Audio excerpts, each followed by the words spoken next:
ప్రభున చేరి వచ్చిన మీ అందరికీ కూడా ప్రభు నామమున మీకు వందనాలు తెలియచేస్తూ ఉన్నాను.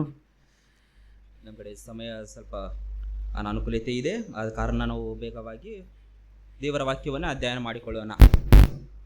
మనకు సమయం కొద్దిగా సంకుచితంగా ఉంది కాబట్టి దాని ప్రకారం మనం దేవుని వాక్యాన్ని ధ్యానం చేద్దాం. ಇಂದು ನಾವು ಕಲಿಯೋ ವಿಷಯದ ಶೀರ್ಷಿಕೆ ಏನೆಂದರೆ, ఈరోజు మనము నేర్చుకోబోతున్న పాఠము యొక్క ముఖ్య అంశము లేదా ఎజెండా ఏంటంటే ಜೀವದ ಮೂಲ, ದ ಸೋರ್ಸ್ ಆಫ್ ಲೈಫ್. జీవానికి మూలము అనే ఒక పాఠాన్ని మనం నేర్చుకుందాం. ಜೀವದ ಮೂಲ ಈ ಪಾಠವನ್ನು ನಾವು ಯೋಹಾನನು ಬರೆದ ಸುವಾರ್ತೆಯಿಂದ ಕಲಿಯುತ್ತಿದ್ದೇವೆ. జీవమునకు మూలము అనే ఈ అంశము యోహాను సువార్త నుండి మనము నేర్చుకుంటున్నాం. ಯೋಹಾನ್ ಸುವಾರ್ತೆಯಿಂದ, ಏಕೆಂದರೆ ಯೋಹಾನ್ ಸುವಾರ್ತೆ ಉಳಿದ 3 ಸುವಾರ್ತೆಗಳಿಂದ ಸ್ವಲ್ಪ ಪ್ರತ್ಯೇಕವಾಗಿದೆ. యోహాను సువార్తలో ఎందుకు జీవాన్ని గురించిన ప్రస్తావన ఉంది అంటే, జీవమును గురించిన ప్రస్తావన యోహాను సువార్తలో ఉన్న కారణం ఏంటంటే, మిగతా 3 సువార్తల కంటే కూడా యోహాను సువార్త కొంచెం ప్రత్యేకమైన సువార్త. ಅದನ್ನು ನಾವು ಯೋಹಾನು ಬರೆದ ಸುವಾರ್ತೆ 20ನೇ ಅಧ್ಯಾಯ 30ರಿಂದ 31 ವಚನದಲ್ಲಿ ಗಮನಿಸಬಹುದು. ఆ ప్రత్యేకత ఏంటో మనం యోహాను సువార్త 20వ అధ్యాయం 30-31 వచనాల్లో మనం చూడగలం ఆ ప్రత్యేకత ఏంటో. మరియు అనేకమైన ఇతర సూచక్రియలను యేసు తన శిష్యుల ఎదుట చేసెను. అవి ఈ గ్రంథమందు వ్రాయబడి ఉండలేదు, కానీ యేసు దేవుని కుమారుడైన క్రీస్తు అని మీరు నమ్మునట్లు నమ్మి ఆయన నామమందు జీవము పొందునట్లును ఇవి వ్రాయబడెను. ಅಲ್ಲೇ ಇದೆ, ಯೇಸು ದೇವಕುಮಾರನಾದ ಕ್ರಿಸ್ತನೆಂದು ನಾವು ನಂಬಬೇಕು. యేసు దేవుని కుమారుడైన క్రీస్తు అని మనం నమ్మాలి. ನಂತರ ಆತನ ಹೆಸರಿನ ಮೂಲಕ ನಮಗೆ ಜೀವ ಸಿಗುತ್ತೆ ಎಂದು ಬರೆಯಲ್ಪಟ್ಟಿದೆ. ఆయన నామమందే మనకు జీవము దొరుకుతుంది అని వ్రాయబడింది. ಆದ ಕಾರಣ ಈ ಸುವಾರ್ತೆಯಿಂದ ನಾವು ಜೀವದ ದ ಸೋರ್ಸ್ ಆಫ್ ಲೈಫ್ ಅನ್ನು ಕಲಿಯುತ್ತಿದ್ದೇವೆ. అందుకే ఈ గ్రంథము లేదా యోహాను సువార్తలో నుండి జీవమునకు మూలము అనే అంశాన్ని మనం నేర్చుకుందాం. ಯೋಹಾನನು ಈ ಸುವಾರ್ತೆಯನ್ನು ಸುಮಾರು ಕ್ರಿಸ್ತ ಶಕ 80ರಿಂದ 90 ವರ್ಷದಲ್ಲಿ ಬರೆದಿದ್ದಾನೆ. యోహాను, శిష్యుడైన యోహాను ఈ సువార్త మొదటి శతాబ్దం అనగా క్రీస్తు శకం 80వ సంవత్సరం నుండి 90వ సంవత్సరం, ఈ 10 సంవత్సరాల మధ్య కాలములో వ్రాసినట్టుగా మనకు చరిత్ర ఆధారం ఉంది. ಇಲ್ಲಿ ನಾವು ನೋಡಿದರೆ ಯೇಸು ಕ್ರಿಸ್ತನನ್ನು ದೇವಕುಮಾರನೆಂದು ಬರೆಯಲ್ಪಟ್ಟಿದೆ. యేసుక్రీస్తు దేవుని కుమారుడు అని వ్రాయబడింది ఈ సువార్తలో. ಈ ಸುವಾರ್ತೆಯನ್ನು ನಾವು 5 ವಿಧವಾಗಿ ವಿಂಗಡಿಸೋಣ. ఈ సువార్తను 5 విభాగాలుగా మనం విభజించుకోవచ్చు. ಮೊದಲನೇ ಅಧ್ಯಾಯ, ಅಲ್ಲಿ ಕ್ರಿಸ್ತನ ಪರಿಚಯವನ್ನು ನಾವು ನೋಡುತ್ತೇವೆ. మొదటి భాగం ఏంటి అంటే, మొదటి అధ్యాయాన్ని మనం చూస్తాం, యేసుక్రీస్తు యొక్క పరిచయం. 2ರಿಂದ 12 అధ్యాయాలలో క్రీస్తున బహిరంగ సేవಯನ್ನು కండుಕೊಳ್ಳುತ್ತೇವೆ. 2వ అధ్యాయం నుండి 12వ అధ్యాయం వరకు యేసుక్రీస్తు యొక్క బహిరంగ సేవను గురించిన ప్రస్తావన మనం చూస్తాం. 13ರಿಂದ 17ನೇ అధ్యాయవರೆಗೆ ನಾವು క్రీస్తున వైಯಕ್ತಿಕ సేవಯನ್ನು ನಾವು ಗಮನಿಸಬಹುದು. 13వ వచనం నుండి 17వ వచనం వరకు మనం గమనిస్తే పర్సనల్ యేసుక్రీస్తు యొక్క వ్యక్తిగతమైన సేవను గురించి మనం చూడగలం. 18ರಿಂದ 20ನೇ ಅಧ್ಯಾಯವರೆಗೆ ನಾವು ಗಮನಿಸಿದರೆ ಕ್ರಿಸ್ತನ ಮರಣ ಮತ್ತು ಪುನರುತ್ಥಾನವು ಗಮನಿಸುತ್ತೇವೆ. 18, 19, 20 అధ్యాయాల్లో మనం గమనిస్తే యేసుక్రీస్తు శిలువ మరణము అలాగే పునరుద్ధానాన్ని గురించి వ్రాయబడింది. 21ನೇ అధ్యాయ విశేషవాదದ್ದು. 21వ అధ్యాయం 5వ భాగంగా ప్రత్యేకమైనది. ಅದು ಈ ಸುವಾರ್ತೆಯ ಜೀವದ ಮೂಲ ಎಂದು ಟೈಟಲ್ ಕೊಟ್ಟಿದ್ದೇವಲ್ಲ, ಅದಕ್ಕೆ ಅದು ಉಪಸಂಹಾರವಾಗಿದೆ. యేసుక్రీస్తు జీవమునకు మూలము ఆధారమై ఉన్నాడు అని మనం శీర్షిక అనుకున్నాం కదా, దానికి పరిపూర్ణతనిచ్చేది 21వ అధ్యాయం. ಈ ಸುವಾರ್ತೆಯ ವಿಶಿಷ್ಟತೆ ಏನೆಂದರೆ, ఈ సువార్త యొక్క ప్రత్యేకత ఏమిటంటే, ಈ ಸುವಾರ್ತೆಯಲ್ಲಿ ಕ್ರಿಸ್ತನು 7 ಬಾರಿ ತನ್ನನ್ನು ನಾನೇ ಎಂದು ಅಲ್ಲಿ ಹೇಳಿದ್ದಾನೆ. యేసుక్రీస్తు ప్రభువారు 7 సార్లు నేనే అనే సంబోధన లేదా ప్రస్తావన చేశాడు ఈ సువార్తలో. ಕ್ರಿಸ್ತನಿಗಿದ್ದ 7 ಮುಖ್ಯವಾದ ಹೆಸರುಗಳು ಈ ಸುವಾರ್ತೆಯಲ್ಲಿ ಬರೆಯಲ್ಪಟ್ಟಿವೆ. యేసుక్రీస్తుకు ఉన్న ప్రత్యేకమైన 7 నామములు లేదా పేర్లను గురించి ఈ సువార్తలో రాయబడింది.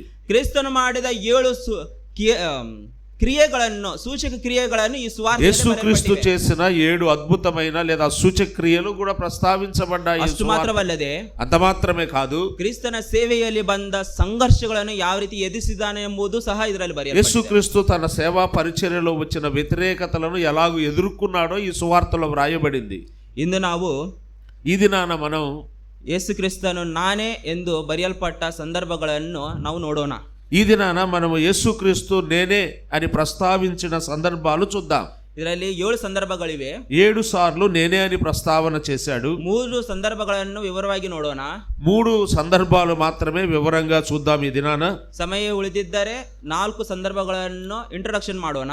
ఒకవేళ సమయం ఉంటే మిగతా 4 అంశాలను కూడా ఇంట్రడక్షన్ లేదా వాటిని కొంచెం విశదంగా మనం చూద్దాం. ಮೊದಲನೇದು ಯೋಹಾನ ಸುವಾರ್ತೆ 6ನೇ ಅಧ್ಯಾಯ 34ರಿಂದ 35ನೇ ವಚನಗಳು. మొదటి సందర్భము మొదటి ప్రస్తావన ఎక్కడంటే యోహాను సువార్త 6వ అధ్యాయం 34 నుంచి 37 వరకు వచనాల్లో మనం చూస్తాం.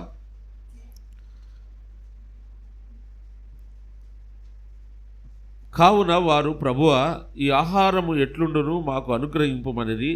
అందుకు యేసు వారితో ఇట్లనెను, జీవాహారము నేనే.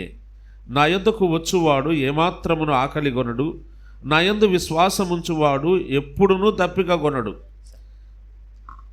ಅಲ್ಲಿ ಹೇಳ್ತಾನೆ, ಕ್ರಿಸ್ತನ ಶಿಷ್ಯರಿಗೆ ಹೇಳ್ತಾನೆ, ಕ್ರಿಸ್ತನ ಶಿಷ್ಯರು ಕ್ರಿಸ್ತನನ್ನು ಒಂದು ಪ್ರಶ್ನೆ ಕೇಳ್ತಾರೆ. ఇక్కడ ప్రభువైన యేసు క్రీస్తును ఆయన శిష్యులు ఒక ప్రశ్న అడిగారు. ಅಲ್ಲಿ 6ನೇ ಅಧ್ಯಾಯ 29ನೇ ವಚನದಲ್ಲಿ ನಾವು ಗಮನಿಸಬಹುದು. 6వ అధ్యాయం 29వ వచనంలో దాన్ని మనం గమనించవచ్చు. ಅಲ್ಲಿ ಶಿಷ್ಯರು ಕೇಳ್ತಾರೆ, అక్కడ శిష్యులు ఇలాగ అడిగారు, యేసు ದೇವರನ್ನು ಮೆಚ್ಚಿಸಬೇಕಾದರೆ ನಾವು ಯಾವ ಕೆಲಸ ಮಾಡಬೇಕು ಅಂತ ಕೇಳ್ತಾರೆ. దేవుణ్ణి మెప్పించాలి అంటే మేము ఏ కార్యాలు చేయాలి అని అడిగారు. ಅದಕ್ಕೆ ಯೇಸು ಕ್ರಿಸ್ತನು ಈ ರೀತಿಯಾಗಿ ಉತ್ತರ ಹೇಳ್ತಾರೆ. దానికి యేసుక్రీస్తు ప్రభువు ఇలాగ జవాబిచ్చాడు, ದೇವರು ಮೆಚ್ಚಿಸುವ ಕೆಲಸ ಯಾವುದೆಂದರೆ, దేవుణ్ణి ఘనపరచడం లేదా దేవుణ్ణి మెప్పించే పని ఏంటంటే ಆತನು ಕಳುಹಿಸಿಕೊಟ್ಟವನನ್ನು ನೀವು ನಂಬುವುದೇ ಅಂದನು. ఆయన బయలుపరచబడిన వారిని మీరు నమ్మడమే అన్నాడు. ಅದಕ್ಕೆ ಆ ಶಿಷ್ಯರು ಒಂದು ಪ್ರಶ್ನೆ ಕೇಳ್ತಾರೆ.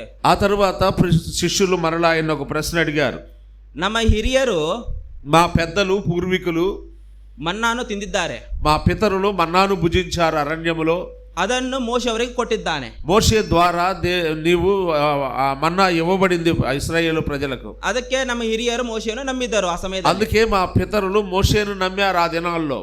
ಆದರೆ ಕ್ರಿಸ್ತನ ಕೇಳ್ತಾರೆ, అయినా క్రీస్తుని అడుగుతున్నారు వారు, ನಿನ್ನನ್ನು ನಂಬಬೇಕಾದರೆ ನೀನು ಯಾವ ಸೂಚಕ ಕ್ರಿಯೆ ತೋರಿಸುತ್ತೀಯ ಅಂತ ಕೇಳಿದ್ದಾರೆ. నిన్ను కూడా మేము నమ్మాలి అంటే నీవు ఏ సూచక్రియ చూపిస్తావు మాకు అని అడిగారు. ಕ್ರಿಸ್ತನ್ ಹೇಳ್ತಾರೆ, ಅಲ್ಲಿ ಮನ್ನಾ ಕೊಟ್ಟಿದ್ದು ಮೋಶೆ ಅಲ್ಲ, ಪರಲೋಕದಲ್ಲಿರುವ ನನ್ನ ತಂದೆ. అప్పుడు ప్రభువైన యేసుక్రీస్తు శిష్యులతో అన్నాడు, మన పితరులైన ఇశ్రాయేలు ప్రజలకు అరణ్యములో మన్నాను ఇచ్చింది మోషే కాదు, నా పరలోకమందున్న నా తండ్రి అని జవాబిచ్చాడు.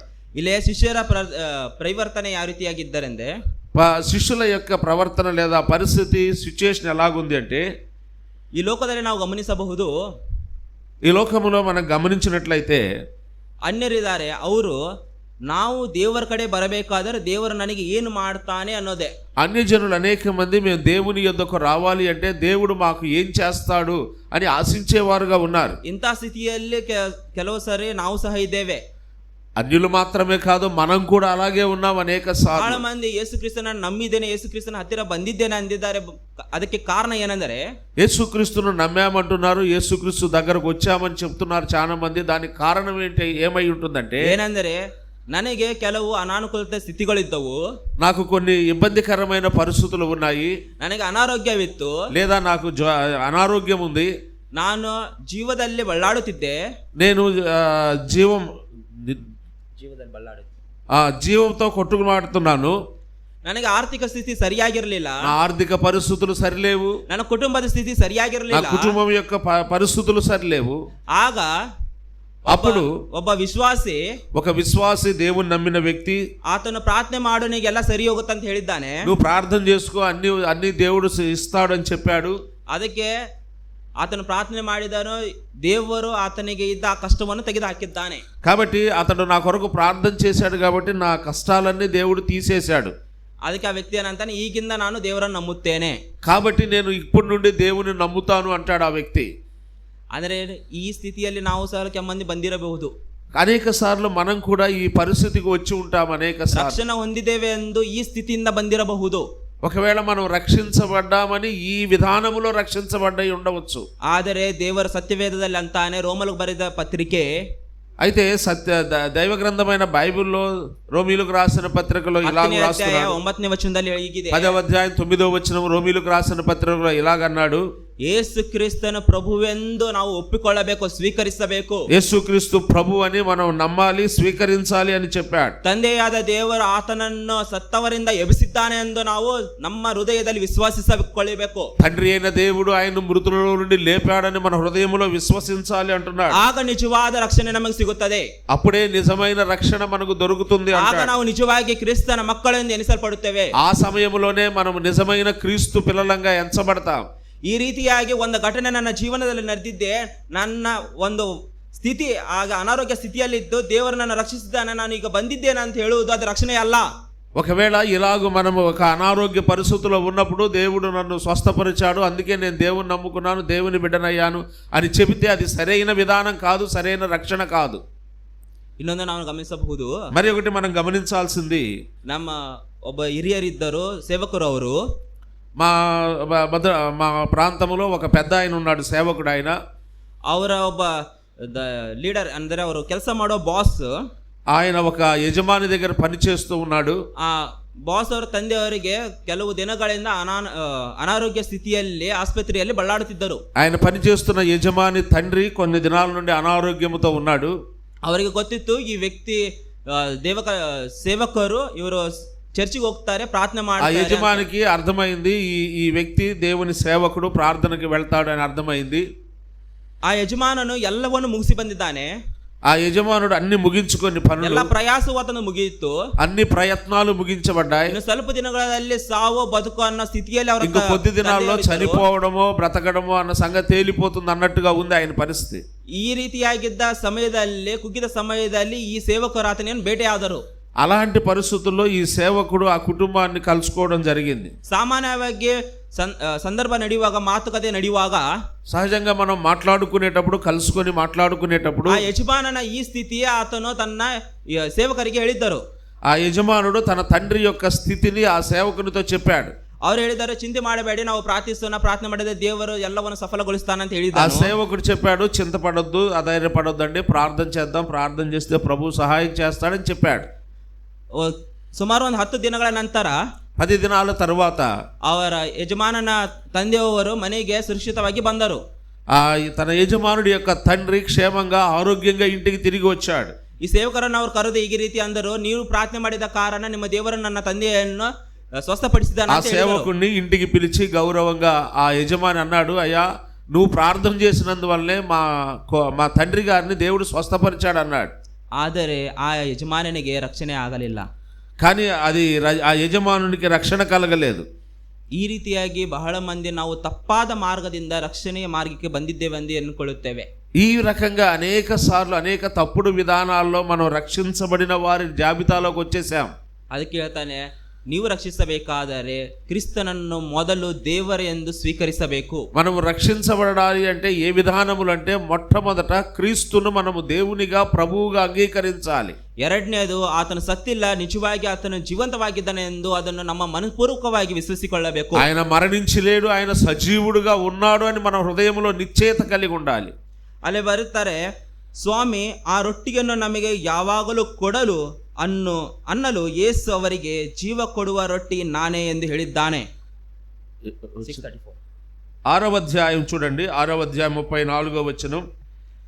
మీరు నన్ను వెదుకుదురు కానీ నన్ను 6:34 చదువు. ఈ ఆహారము ఎల్లప్పుడూ మాకు అనుగ్రహించుమనిది. అందుకు యేసు వారితో ఇట్లనెను, జీవాహారము నేనే. సౌండ్ పెట్టి కొంచెం.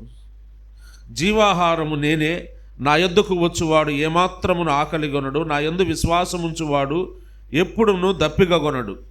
ಅಲ್ಲಿ ಕ್ರಿಸ್ತನು ಹೇಳ್ತಿದ್ದಾನೆ, ನಿಮಗೆ ನಿಜವಾಗಿ ಜೀವಾಹಾರ ಬೇಕಾದರೆ ನೀವು ಬೇರೆ ಯಾವ ಕೆಲಸ ಮಾಡಬೇಕಾದ ಅವಶ್ಯಕತೆ ಇಲ್ಲ.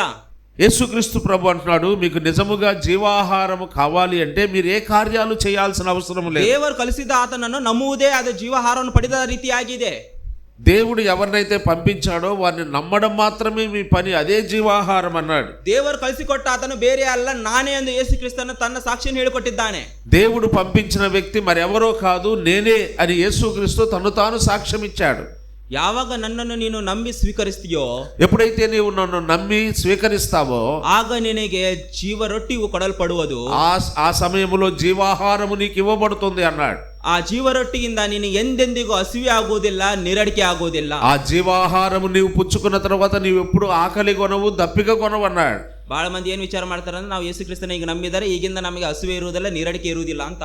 చాలా మంది అనుకుంటారు, ఓహో యేసు ప్రభుని నమ్ముకుంటే మనకు ఆకలి దప్పులు, ఆకలి మంచినీళ్ళు దప్పిక ఉండవు కావాలి అనుకుంటారు. ಆ ತಪ್ಪು ಕಲ್ಪನೆ, అది తప్పు అభిప్రాయం. ಕ್ರಿಸ್ತನು ಹೇಳ್ತಾನೆ ನಮ್ಮ ಶರೀರ, ಈ ಶರೀರವನ್ನು ಬಿಟ್ಟ ನಂತರ ಇರುವ ಜೀವನದ ಬಗ್ಗೆ ಆತನು ಮಾತಾಡುತ್ತಿದ್ದಾನೆ. యేసుక్రీస్తు ప్రభు వారు చెబుతుంది ఈ శరీరాన్ని విడిచిన తర్వాత జీవించబోయే జీవితాన్ని గురించి మాట్లాడుతున్నాడు. ಪ್ರಕಟಣೆ ಗ್ರಂಥ ప్రకటన గ్రంథాన్ని 7ನೇ గమనించి ಅಧ್ಯಾಯ 7వ అధ్యాయం 16ನೇ ವಚನದಲ್ಲಿ ಹೀಗಿದೆ. 7:16 7:16 వచనం చూడండి. 7వ అధ్యాయం ప్రకటన గ్రంథం. ಇನ್ನು ಮೇಲೆ ಅವರಿಗೆ ಹಸಿವೆ ಇಲ್ಲ, ಬಾಯಾರಿಕೆ ಇಲ್ಲ. వారికి ఇక మీదట ఆకలి దప్పులు లేవు అని ఉంటుంది చూడండి. ఆకలి అయినను దాహమైనను ఉండదు. ಕ್ರಿಸ್ತನಲ್ಲಿ క్రీస్తు ప్రభు ఇక్కడ ನಾವು ಪರಲೋಕದಲ್ಲಿ ಜೀವಿಸುವ ಆ ಜೀವನ ಬಗ್ಗೆ ಮಾತಾಡುತ್ತಿದ್ದಾನೆ. మనం పరలోకములో జీవించబోయే ఆ జీవ సంబంధమైన జీవితాన్ని గురించి మాట్లాడుతున్నాడు. ఏకందరే క్రీస్తుని ನೀನು ಸ್ವೀಕರಿಸಿದ ನಂತರ, మనం యేసు ప్రభువును అంగీకరించిన తరువాత ನಿನಗೆ ಪರಲೋಕ ಇದೆ, పరలోకం ఉంది మనకు. ಎರಡನೇ ಮರಣ ನಮಗೆ ಸಿಗುವುದಿಲ್ಲ, రెండవ మరణము నుంచి తప్పించబడ్డాము. ಅದಕ್ಕೆ ನಿನ್ನ ಜೀವವನ್ನು ಹೊಂದುವನಾಗಿದ್ದೆ. కాబట్టి మనము జీవమును పొందిన వారమై ఉన్నాము. ಜೀವ ಹೊಂದಿದವನಿಗೆ ಹಸಿವೆ ಇರುವುದಿಲ್ಲ, ನೀರಡಿಕೆ ಇರುವುದಿಲ್ಲ. ఆ జీవమును పొందిన వారు ఆకలి దప్పులు ఉండవు వారికి. ಆದರೆ ಯೇಸು ಕ್ರಿಸ್ತನನ್ನು ನಮ್ಮದೇ ಇದ್ದರೆ, ఒకవేళ యేసుక్రీస్తును నమ్మని ఎడల, ಪರಲೋಕ ಮೇಲಿದ್ದ ಜೀವ ಇದ್ದರೆ ಕೆಳಗಡೆ ಅಗ್ನಿ ಪಾತಾಳ ಇದೆ, ಅಲ್ಲಿ పరలోకములో జీవముతో కూడిన పరిస్థితులు ఉంటే ఇక్కడ భూమి మీద అగ్ని గంధకములతో భయంకరమైన అగ్నితో ఉండే పరిస్థితులు ఉంటాయి. ಅವರಿಗೆ ಅಲ್ಲಿ ಹಸಿವೆನೂ ಇದೆ, ನೀರಡಿಕೆನೂ ಸಹ. ఆ అగ్ని గంధకములతో మండు గుండములో ఆకలి దప్పులు ఉన్నాయి. ಅದಕ್ಕೆ ಹೇಳ್ತಾನೆ, ನಿಮಗೆ ಆ ಸ್ಥಿತಿ ಬೇಡ, నన్నನ್ನು ನಂಬి నిత్య జీవವನ್ನು ಹೊಂದಿ ಎಂದು ಹೇಳಿದ್ದಾನೆ. కాబట్టి మీకు అలాంటి దుస్థితి వద్దు, నన్ను నమ్మండి, నిత్య జీవాన్ని పొందండి అని చెప్తున్నాడు. మొదలనేదాಗಿ క్రీస్తును ಹೇಳ್ತಾನೆ, నానే రొట్టి నానే జీవ, నేనే జీవాహారం అయి ఉన్నాను అని యేసుక్రీస్తు పలికాడు. ಎರಡನೇದಾಗಿ ನೋಡೋಣ, రెండవ దాన్ని చూద్దాం. చూడండి, యోహాను ಬರೆದ ಸುವಾರ್ತೆ యోహాను సువార్త 8ನೇ ಅಧ್ಯಾಯ 8వ అధ్యాయం 12ನೇ ವಚನ 12వ వచనాన్ని చదువుకుందాం. ಯೇಸು ತಿರುಗಿ ಅವರಿಗೆ ಸಂಗಡ ಮಾತನಾಡಂಬರಿಸಿದನು, ನಾನೇ ಲೋಕಕ್ಕೆ ಬೆಳಕು, ನನ್ನನ್ನು ಅನುಸರಿಸುವವನು ಕತ್ತಲೆಯಲ್ಲಿ ನಡೆಯದೆ ಜೀವ ಕೊಡುವ ಬೆಳಕನ್ನು ಹೊಂದುವನಾಗಿರುವನು ಎಂದು ಹೇಳಿದನು. మరలా యేసు, నేను లోకమునకు వెలుగును, నన్ను వెంబడించువాడు చీకటిలో నడవక జీవపు వెలుగు కలిగి ఉండునని వారితో చెప్పాను. ಆ ಸಂದರ್ಭವನ್ನು ಗಮನಿಸಿದರೆ, ఆ సందర్భాన్ని మనం గమనించినట్లయితే, ಪರಿಸಯರು ಒಬ್ಬ ವ್ಯಭಿಚಾರಿ ಮಾಡುವ ಸ್ತ್ರೀಯನ್ನು ತೆಗೆದುಕೊಂಡು ಯೇಸುಕ್ರಿಸ್ತನ ಹತ್ತಿರ ಬರುತ್ತಾರೆ. పరిసయ్యులు యేసుక్రీస్తు యొద్దకు ఒక వ్యభిచారములో పట్టబడిన స్త్రీని తీసుకొని వచ్చారు. ಕ್ರಿಸ್ತನ ಮುಂದೆ ಹೇಳುತ್ತಾರೆ, ಮೋಶೆ ಧರ್ಮಶಾಸ್ತ್ರ ಪ್ರಕಾರ ಈ ಸ್ತ್ರೀಯನ್ನು ಕಲ್ಲೆಸೆದು ಈಗ ನಾವು ಸಾವಿಸಬೇಕು, ನಿನ್ನ ತೀರ್ಪು ಏನು ಅಂತ ಕೇಳ್ತಾನೆ. మోషే ధర్మశాస్త్రం ప్రకారం ఈ స్త్రీని రాళ్లతో కొట్టి చంపాలని మోషే ధర్మశాస్త్రం చెప్పింది కదా, దీనికి నీవేం చెప్తావు అని అడిగారు. ಕ್ರಿಸ್ತನ ಒಂದು ಮಾತು ಹೇಳ್ತಾನೆ, ప్రభువైన యేసుక్రీస్తు వారు ఒక మాట చెప్పాడు, ನಿನ್ನಲ್ಲಿ ಯಾವನು ಪಾಪ ಮಾಡಲಿಲ್ಲವೋ ಅವನು ಮೊದಲು ಆಕೆ ಮೇಲೆ ಕಲ್ಲು ಎಸೆಯಲಿ ಅಂದನು. మీలో ఈ పాపము చేయని వాడు లేదా పాపము లేని వాడెవడో మొట్టమొదట రాయి ఆమె మీద వేయమన్నాడు. ಒಬ್ಬರು ನಿಲ್ಲಲಿಲ್ಲ, అక్కడ ఒక్కరు నిలబడినట్టుగా లేదు, ಎಲ್ಲರೂ ಹೋಗ್ಬಿಟ್ಟರು. అందరూ వెళ్ళిపోయారు. ಕೊನೆಯದಾಗಿ ಕ್ರಿಸ್ತನು ಆ ಸ್ತ್ರೀ ಉಳಿದಿದ್ದರು. కేవలము యేసుక్రీస్తు ఆ స్త్రీ మాత్రమే నిలిచారు అక్కడ. ಕ್ರಿಸ್ತನು ಸಹ ಹೇಳ್ತಾನೆ, యేసుక్రీస్తు కూడా ఇలాగన్నాడు, ನಾನು ನಿನ್ನನ್ನು ಶಿಕ್ಷಿಸುವುದಿಲ್ಲ, నేను కూడా నిన్ను శిక్షించనమ్మా, ಆದರೆ ಇನ್ನು ಮುಂದೆ ಪಾಪ ಮಾಡಬೇಡ, ಹೋಗು ಅಂತ ಕಳಿಸಿ, ఇక ముందు పాపము చేయకుండా చేయొద్దు అని పంపించాడు. ಈ ಸಂದರ್ಭದಲ್ಲಿ ನಾವು ನೋಡ್ತೇವೆ, ఈ సందర్భంలో మనం చూస్తూ ఉన్నాం, ಪಾಪವನ್ನು ನಾವು ಬಿಡಬೇಕು, పాపమును మనం విడిచిపెట్టాలి. ಅದು ಯಾವಾಗ ಸಾಧ್ಯ ಅಂದರೆ ಯೇಸು ಕ್ರಿಸ್ತನ ಹತ್ತಿರ ನೀವು ಬಂದಾಗ ನಿನ್ನ ಪಾಪ ಯಾವುದು, ನಿನ್ನ ಬೆಳಕಿನ ಜೀವನ ಯಾವುದು ಎಂದು ಕಂಡುಕೊಳ್ಳಬಹುದು. ಯೇಸು ಕ್ರಿಸ್ತನ ಹತ್ತಿರ ನಾವು ಬಂದಾಗ, యేసుక్రీస్తు యొద్దకు మనం వచ్చినప్పుడు ನಮ್ಮ ಜೀವನದಲ್ಲಿ ಪಾಪ ಯಾವುದು, ಬೆಳಕು ಯಾವುದು ನಮಗೆ ಕಂಡುಕೊಳ್ಳುತ್ತೇವೆ. మన జీవితములో చీకటి లేదో వెలుగు ఏంటో మనకు అర్థమవుతుంది. ಯಾಕಂದರೆ ವ್ಯಭಿಚಾರಿಯಾದ ಸ್ತ್ರೀಗೆ ಆ ಯೇಸು ಕ್ರಿಸ್ತನ ಸಂಗಡ ನಿಂತಾಗ ಆಕೆಗೆ ತಿಳಿಯಿತು ಇದು ಪಾಪ ಎಂದು. యేసుక్రీస్తు ప్రభు ఎదురుగా నిలబడినప్పుడు మాత్రమే ఆ వ్యభిచారము చేస్తున్న స్త్రీకి నేను చేస్తుంది పాపమని అర్థమైంది. ಆಕೆಯ ಜೀವನ ಕತ್ತಳೆಯಲ್ಲಿದೆ ಎಂದು ಆಕೆ ಗೊತ್ತೇ ಆಯ್ತು. ఆమె జీవితం అంతా చీకటిమయం అయిపోయింది అన్న సంగతి యేసుక్రీస్తు ఎదురుగా వచ్చిన తర్వాత అర్థమైంది. ಅದಕ್ಕೆ ಕ್ರಿಸ್ತನ್ ಹೇಳ್ತಿದ್ದಾನೆ, ಅದನ್ನು ಬಿಟ್ಟು ಬಿಡು, ಕತ್ತಳೆ ಜೀವನವನ್ನು ನೀನು ಬಿಟ್ಟು ಬಿಡು ಅಂತ ಹೇಳ್ತಾನೆ. అందుకే ప్రభువైన యేసుక్రీస్తు ఆ చీకటి బ్రతుకును విడిచిపెట్టమని చెప్పాడు. ನನ್ನನ್ನು ಅನುಸರಿಸು, నన్ను వెంబడించు. ಕತ್ತಳೆಯಲ್ಲಿ ನಡೆದರೆ ఒకవేళ నీవు చీకటిలో నడిచిన ఎడల ನೀನು ನರಕಕ್ಕೆ ಹೋಗುತ್ತಿ. నీవు నరకానికి వెళ్ళిపోతావు. ನನ್ನನ್ನು ಅನುಸರಿಸಿದರೆ ఒకవేళ నన్ను వెంబడించినట్లయితే ಜೀವ ಕೊಡುವ ಬೆಳಕು ನಾನೇ ಆಗಿದ್ದೇನೆ. ఆ జీవమును వెలుగును ఇచ్చేవాడిని నేనే అన్నాడు. ಆದ ಕಾರಣ దానికి కారణం ಅದೇ ರೀತಿಯಾದ ಆ ಸ್ತ್ರೀಯ ಜೀವವನ್ನು ಸಹ ಬಹಳ ಮಂದಿ ನಮ್ಮ ಜೀವಿತದಲ್ಲಿ ಅನುಸರಿಸರು ಆಗಿದ್ದೇವೆ. అనేక సార్లు ఆ స్త్రీ లాంటి ఆ పాపపు జీవితం మనం అనేక మంది కలిగి ఉంటాం. ಈ ಲೋಕದಲ್ಲಿ ಕತ್ತಳೆಯಲ್ಲಿ ನಾವು ಬದುಕೋರಾಗಿದ್ದೇವೆ. అనేక ఇంతకు ముందు మనం ఈ లోకములో చీకటిలో బ్రతికిన వారమే. ಯಾವ ರೀತಿ ಅಂತೀರಾ? ఎలాగంటారా?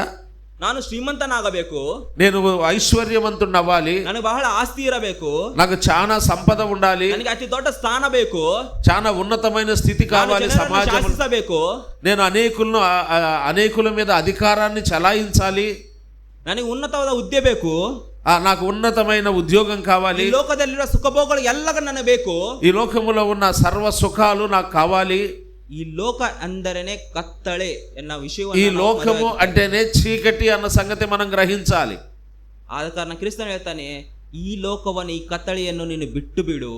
అందుకే యేసుక్రీస్తు ప్రభువారు ఇక్కడ అన్నాడు, ఈ చీకటిని విడిచిపెట్టు, ನನ್ನನ್ನು ಅನುಸರಿಸು, నన్ను వెంబడించు, ಆಗ ನಿನಗೆ ಬೆಳಕು ಸಿಗುತ್ತದೆ. అప్పుడు నీకు వెలుగు దొరుకుతుంది. నీ ನೀನು జీవితం ಸಹ ಬೆಳಕನ್ನು ಹೊಂದುವನಾಗಿರುವಿ. నీవు కూడా వెలుగును పొందేవాడవుగా ఉంటావు. ಒಂದೇದಾಗಿ ನಾವು ನೋಡಿದ್ದೇವೆ, ಯೇಸು ಕ್ರಿಸ್ತನನ್ನು ನಂಬಬೇಕು. ఒకటి యేసుక్రీస్తును నమ్మాలి అని మనం చూసాం. ಎರಡನೇದಾಗಿ ಹೇಳ್ತದೆ, ನಂಬಿದ ಮಾತ್ರವಲ್ಲ, ನೀನು ಆತನನ್ನು ಅನುಸರಿಸಬೇಕು. నమ్మడం మాత్రమే కాదు, నమ్మిన వ్యక్తిని మనం అనుసరించే వారంగా ఉండాలి. ಆಗ ನಮ್ಮ ಜೀವನ, ఆయన మన జీవితమై ఉన్నాడు. ನಮ್ಮ ಜೀವನಕ್ಕೆ ಒಂದು ಉದ್ದೇಶ ಸಿಗುತ್ತದೆ. మన జీవనానికి ఒక ఉద్దేశం దొరుకుతుంది ఆయనలో. ನಮ್ಮ ಇರುವ ಆಸೆಗಳಿಗೆ ಒಂದು ಮಿತಿ ಸಿಗುತ್ತದೆ. మనకున్న మనుజ ఆశలకు ఒక పరిమితి దొరుకుతుంది దేవునిలో. ನಮ್ಮ ಅಂತರಾತ್ಮಕ್ಕೆ ಸಂತೋಷ ಸಿಗುತ್ತದೆ. మన అంతరాత్మ లేదా మన ఆత్మకు ఆనందము సంతోషము దొరుకుతుంది యేసులో. ಸಂಪೂರ್ಣ ಜೀವನ ಬೆಳಕಿನಯವಾಗುತ್ತದೆ. అదిగో సంపూర్ణమైన జీవితము వెలుగుమయంగా ఉంటుంది. ಅದು ಕೇವಲ ಕ್ರಿಸ್ತನನ್ನು ಅನುಸರಿಸಿದರೆ ಮಾತ್ರ ಸಾಧ್ಯ. అది కేవలము యేసుక్రీస్తును అనుసరించే వారికి మాత్రమే సాధ్యమవుతుంది. ಮೂರನೇ ವಿಷಯವಾಗಿ ನಾವು ಗಮನಿಸೋಣ. మూడవ సంగతి మనం చూద్దాం. ಯೋಹಾನು ಬರೆದ ಸುವಾರ್ತೆ, యోహాను సువార్త 10ನೇ ಅಧ್ಯಾಯ 9ನೇ ವಚನ. 10వ అధ్యాయం చూడండి, 9వ వచనం. 10వ అధ్యాయం 9వ వచనం. ಅಲ್ಲಿ ಈ ರೀತಿ ಇದೆ, అక్కడ ఇలాగ రాయబడి ఉంది, ನಾನೇ ಆ ಬಾಗಲು, నేనే ద్వారమును, ನನ್ನ ಮುಖಾಂತರವಾಗಿ ಯಾವನಾದರೂ ಒಳಗೆ ಹೋದರೆ, నా ద్వారా ఎవడైనా లోపల ప్రవేశించిన ఎడల ಸುರಕ್ಷಿತವಾಗಿದ್ದು వాడు రక్షించబడిన వాడై ಒಳಗೆ ಹೋಗುವನು, ಹೊರಗೆ ಬರುವನು, లోపలికి వచ్చుచు బయటికి పోవచ్చు, ಮೇವನ್ನು ಕಂಡುಕೊಳ್ಳುವನು, మేత మేయుచుండును అన్నాడు. ಇಲ್ಲಿ ನಾವು 3 ವಿಷಯಗಳನ್ನು ಗಮನಿಸಬಹುದು. ఇక్కడ 3 సంగతులు ఈ వచనములో ప్రస్తావించబడ్డాయి. ಮೊದಲನೇದು, మొదటిది ಒಳಗೆ ಹೋಗುವುದು, బయటికి వెళ్ళడం, ಹೊರಗೆ ಬರುವುದು, లోపలికి రావడం, ಮೇವನ್ನು ಕಂಡುಕೊಳ್ಳುವುದು. మేతను మేయడం. ಒಳಗೆ ಅಂದರೆ లోపలికి అనగా ದೇವರ ಸನ್ನಿಧಾನ ಅಥವಾ ಸಾನ್ನಿಧ್ಯ, దేవుని సన్నిధి లేక దేవుని మందిరం. ಹೊರಗೆ ಅಂದರೆ బయటికి అనగా ಈ ಲೋಕದಲ್ಲಿ ಕರ್ತನ ಕೊಟ್ಟಿರುವ ಕರ್ತವ್ಯಗಳು, ఈ లోకములో యేసుక్రీస్తు మనకు అప్పగించిన బాధ్యతలు మనం నెరవేర్చాలి. ಮೇವನ್ನು ಕಂಡುಕೊಳ್ಳುವುದಂದರೆ, మేతను మేయడం అంటే ಆಶೀರ್ವಾದವನ್ನು ಪಡೆದುಕೊಳ್ಳುವುದು, ఆశీర్వాదములను పొందడం.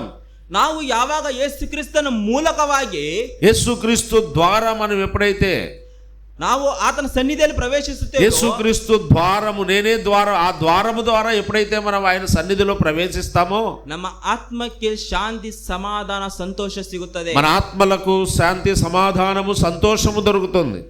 ನಮಗೆ ನಿತ್ಯ ಸಂತೋಷವು ಆತನು ಕೊಡುವನಾಗಿದ್ದಾನೆ. మనకు నిత్య సంతోషాన్ని ఆయన ఇచ్చేవాడుగా ఉన్నాడు. ನಮ್ಮ ಜೀವಕ್ಕೆ ನೆಮ್ಮದಿಯನ್ನು ಆತನ ಸನ್ನಿಧಾನದಲ್ಲಿ ಕೊಡುವಂತನಾಗಿದ್ದಾನೆ. మన జీవితానికి నెమ్మది ఆయన సన్నిధిలో మనకు అనుగ్రహించేవాడుగా ఉన్నాడు. ನೀವು ಕೇಳಬಹುದು, ಪ್ರಶ್ನಿಸಬಹುದು. మనం అడగొచ్చు ఒకవేళ ఇలాగూ, ದೇವರ ಸನ್ನಿಧಿಗೆ ಬಂದರೆ ಎಲ್ಲರೂ ಸಂತೋಷವಾಗಿರುತ್ತಾರಂತೇಳಿ, దేవుని సన్నిధికి వచ్చే వాళ్ళందరూ సంతోషంగా ఉంటారని మీరు అనొచ్చు నన్ను. ಆದರೆ ನಿಜವಾಗಿ ಹೇಳಬೇಕಾದರೆ నిజంగా చెప్పాలి అంటే ಯೇಸು ಕ್ರಿಸ್ತನ ಮುಖಾಂತರ ಯಾರು ಆತನ ಸನ್ನಿಧಿಯಲ್ಲಿದ್ದಾರೋ, యేసుక్రీస్తు ద్వారా ఎవరైతే ఆయన నమ్మి ఆయన సన్నిధిలో ఉన్నారో ಅವರು ಮಾತ್ರ ನಿಜವಾಗಿ ಆತ್ಮಪೂರ್ವಕವಾಗಿ ಸಂತೋಷ ಸಮಾಧಾನ ನೆಮ್ಮದಿಯಿಂದ ಆತನ ಸನ್ನಿಧಿಯಲ್ಲಿ వారు మాత్రమే ఆత్మలో సంతోష సమాధానాలు కలిగి ఆయన సన్నిధిలో నెమ్మదిగా కొనసాగుతూ ఉంటారు. ಆತನ ಮೂಲಕ ಬರದೇ ಇದ್ದವರು, ఆయన ద్వారా రాని వారు ಅವರ ಮನಸ್ಸಿನಲ್ಲಿ ಎಷ್ಟೋ ಕಲವಲಗೊಂಡ ವಿಷಯಗಳು ತಿರುಗುತ್ತಿರುತ್ತವೆ. వారి హృదయాల్లో అనేక రకాల విషయాలు వారి హృదయాల్లో లేదా వారి తలంపుల్లో తిరుగుతూ ఉంటాయి.